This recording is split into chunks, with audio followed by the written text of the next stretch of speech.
en las que, según los datos oficiales, había perdido esa gobernación, pero el gobernador estaba convencido de que no había sido así, pues decidió parapetarse allí en la gobernación. Y le contacté vía telefónica, no sé cómo, encontré su teléfono celular, hablamos y ahí empezó ese contacto con el exgobernador y candidato a recuperar esa gobernación del estado Mérida, doctor William Dávila. Bienvenido una vez más a Nuestra América. Gracias, Juana, muchas gracias por la invitación. Cuéntenos de aquella experiencia cuando yo le contacté. ¿Qué es lo que estaba pasando en aquel momento en la gobernación? Bueno, Juana, había ocurrido que justamente el Consejo Nacional Electoral, en sus primeros boletines y en el último boletín de esa noche, me estaban dando a mí como ganador. Y apenas la diferencia que quedaba de votos sería, ¿qué? El 1% menos, ya estaban contabilizados el 98% de los votos esa noche, y saca el Consejo Nacional Electoral el boletín donde dice que yo soy el ganador. Usted ya era gobernador. Claro, iba a la reelección, y el Consejo Nacional Electoral de aquella época saca los primeros boletines y cierra el boletín de la noche dándome a mí ganador. Eso salió por todos los medios de comunicación social de ese momento. Bueno, y de repente, al día siguiente, entonces comienzan a cambiar la cifra, y bueno, prácticamente a los 2 días ya no era yo el ganador, con una diferencia de 0.5%, o sea, una diferencia de 1000 votos, de manera tal de que eso generó un rechazo, una reacción de la gente de Mérida, por supuesto de mi persona, porque yo no había llegado por la vía del fraude. Yo había ganado en elecciones limpias en 1996 cuando las gané, en el 95 cuando las había ganado, y la reelección del 98 la había ganado, y entonces en el año 2000 fue la relegitimación. O sea, aquí hay una situación sumamente grave, porque en el año 98 nosotros habíamos salido electos hasta el año 2012, es decir, comenzando ese periodo en 1999. Y resulta que como vino el recorte del periodo por aquello que se llamó relegitimación, entonces quienes habíamos recién sido electos, habíamos ganado las elecciones, entonces el señor Chávez y su grupo que estaba gobernando, los que tenían el control en ese momento, decidieron recortarnos el periodo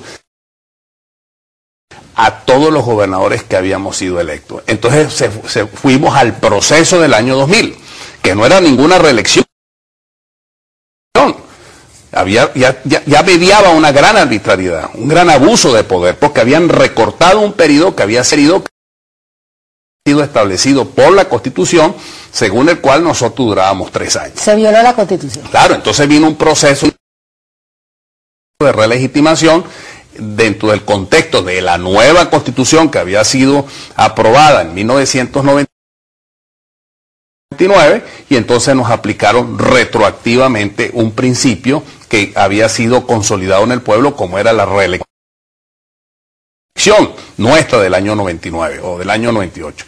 Entonces, claro, eso generó un rechazo. Yo no acepté eso, sino que con el pueblo me atrincheré en la gobernación del estado Mérida, exigiéndole al Consejo Nacional Electoral de la época que contabilizara de nuevo los votos en las mesas donde se había sucedido la inconsistencia numérica. Y yo quiero decirle a todos los que nos están escuchando, no era que estábamos pidiendo que me dejaran de gobernar, no, sino que repitieran de acuerdo con lo establecido en la ley orgánica del sufragio, que donde existían más electores, o más votos, mejor dicho, más votos que electores según el cuaderno de votación, esa mesa era nula y se tenían que repetir las elecciones. Entonces, eso no ocurrió en Mérida, sino antes, por el contrario, decidieron proclamar reclamar al gobernador en ese momento, el gobernador, el representante del chavismo en ese momento,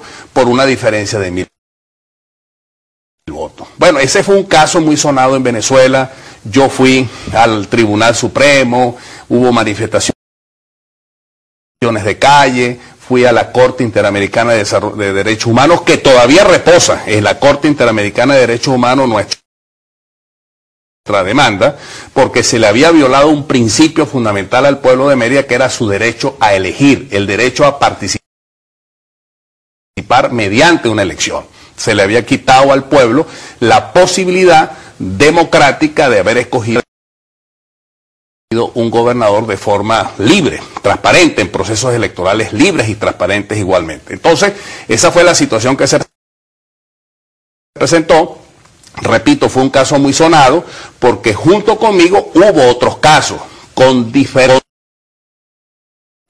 matices y características. Se sucedió en Cogede, en el estado Táchira con el cura Calderón, en el caso del estado Anzoátegui, otros estados particularmente donde se presentó ese caso. Entonces se generó una gran situación en el país. La reacción del gobierno, bueno, fue inaudita. En el caso concreto de Mérida mandaron 3000 paracaidistas para sacarme de la gobernación. Recuerdo. Ahora, esta elección a la que ya usted ha oficializado su candidatura a la gobernación del estado Mérida, ¿qué espera usted de la misma? No me refiero solo al respaldo de la población, sino lo que es el sistema de el sistema electoral. Bueno, ya nos estamos preparando. El partido que me postuló, que es Acción Democrática, Bandera Roja, Alianza Bravo Pueblo y otras organizaciones políticas y sociales, incluyendo movimientos estudiantiles, están trabajando para estructurar lo que es la maquinaria electoral. El partido en eso, que por cierto, Juana, acaba de ser, vamos a decir, revalidado por el propio Consejo Nacional Electoral, Acción Democrática, ya es un partido de nuevo legal, recogió cerca de 500.000 firmas, autorizado de nuevo por la Internacional Socialista. Entonces, es una maquinaria que en este momento se está extendiendo por todo el país, organizándonos desde ya con el propósito de defender los votos. Porque ¿usted es adeco de base? Sí, por supuesto. Yo soy socialdemócrata, milito en Acción Democrática, pero tenemos un criterio muy amplio. Nosotros no estamos luchando en función de una gobernación o de un país para un partido, porque esa es la desgracia que nosotros hemos tenido en estos 9 años. Un solo partido gobernando, además con una lista, como fue el caso de la lista Tacón, para excluir a las personas que no son afectas al gobierno. Todo lo contrario, nosotros lo que queremos es justamente un gobierno donde se respete la pluralidad, donde exista convivencia de principio, en donde efectivamente los derechos humanos sean el norte del gobierno, es decir, su fomento, su promoción y la garantía que se van a respetar desde el punto de vista político, civil, económico, social, cultural y hasta lo que hoy día se llaman los derechos humanos colectivos o derechos humanos del desarrollo. De manera tal de que tenemos una concepción